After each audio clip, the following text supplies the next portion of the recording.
CPI-യിൽ വീണ്ടും payment seat വിവാദം. പൊട്ടിത്തെറിച്ച് നാട്ടിക MLA CC മുകുന്ദൻ. ഗീതാ ഗോപിക്കെതിരെ ഗുരുതര ആരോപണം.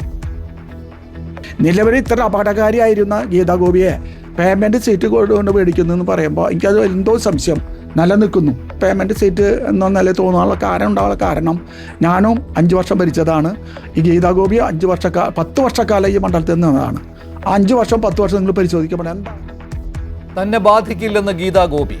ബാക്കിയുള്ള പരാമർശങ്ങളൊന്നും എന്നെ ബാധിക്കുന്നതല്ല. നാട്ടികയിലെ ജനവിധി അത് ജനങ്ങൾ നിശ്ചയിക്കും. എന്നെ നെഞ്ചിലേറ്റിയതാണ് നാട്ടിയുടെ ജനം. ആ ജനങ്ങൾക്കറിയാം 10 വർഷം എന്താണ് ഇവിടെ ഉണ്ടായിട്ടുള്ള മാറ്റങ്ങൾ. പൊട്ടലും ചീറ്റലും എന്നത് മാധ്യമ സൃഷ്ടിയെന്ന് ബിനോയ് വിശ്വം. മുകുന്ദനെ കൂടെ നിർത്താൻ UDF BJP ശ്രമം.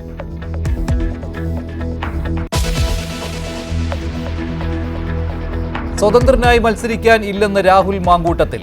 കോൺഗ്രസ് സ്ഥാനാർത്ഥി ചർച്ചകൾക്കായി കോൺഗ്രസ് നേതാക്കൾ ഡൽഹിയിലേക്ക്. തിരുവനന്തപുരം സെൻട്രൽ ഉറപ്പിച്ച് CP ജോൺ. BJP കേന്ദ്ര തെരഞ്ഞെടുപ്പ് സമിതി യോഗം ഇന്ന്.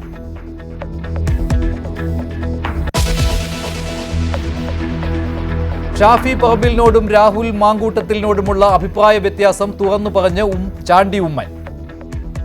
ഇതിനകത്തുള്ള ഞങ്ങൾ പൊളിറ്റിക്കലി 2 സ്റ്റാൻഡ് എടുക്കേണ്ടി വന്നു. പ്രത്യേകിച്ച് എൻ്റെ ഫാദറിൻ്റെ ഡെത്തുമായി ബന്ധപ്പെട്ട് ആ സമയത്ത് അല്ലെങ്കിൽ എൻ്റെ ഡെത്തിന് തൊട്ട് മുമ്പ് ചില അഭിപ്രായ വ്യത്യാസങ്ങൾ ഉണ്ടായിരുന്നു. അഭിപ്രായ വ്യത്യാസം വന്നപ്പോൾ അതിൻ്റെതായ ഇഷ്യൂസാണ്, അല്ല പൊളിറ്റിക്കൽ ഇഷ്യൂസാണ് അത്. തെരഞ്ഞെടുപ്പിൽ കുടുംബത്തിൽ നിന്ന് മറ്റൊരു സ്ഥാനാർത്ഥി ഉണ്ടാകാനുള്ള സാധ്യത. ഞാനിപ്പോൾ അതിനെക്കുറിച്ച് ഞാൻ നേരത്തെ ഒരു ഇന്റർവ്യൂവിൽ പറഞ്ഞ പോലെ 6 എത്തിയിട്ട് പാലം അന്വേഷിക്കുന്നു. 6 എത്തുന്നതിന് മുമ്പ് ഞങ്ങൾ അന്വേഷിക്കുന്നു. നോ ഇല്ല അപ്പോഴും. സോളാർ കേസിൽ ഗണേഷ് കുമാറിൽ നിന്ന് നീചമായ പ്രവൃത്തികളാണ് ഉണ്ടായതെന്ന് ആവർത്തിച്ച് ചാണ്ടി. മാത്രമല്ല ഞാൻ പറഞ്ഞത്, ഇത്രയും അടുപ്പം ഉണ്ടായിരുന്ന ഒരാളിൽ നിന്ന് ഇങ്ങനെ കേൾക്കുമ്പോൾ ഇതേപോലൊരു കാര്യം ഞങ്ങൾ എക്സ്പെക്ട് ചെയ്തിരുന്നില്ല. ബാക്കിയുള്ളതൊക്കെ നിയമം പ്രൂവ് ചെയ്യട്ടെന്നേ ഞാൻ അതിനെക്കുറിച്ച് ഞാനൊരു കമൻറ്റ് പറഞ്ഞു. ബാക്കിയൊന്നും ഞാൻ ജഡ്ജ് ചെയ്യുന്നില്ല, ഒരാളും ജഡ്ജ് ചെയ്യുന്നില്ല.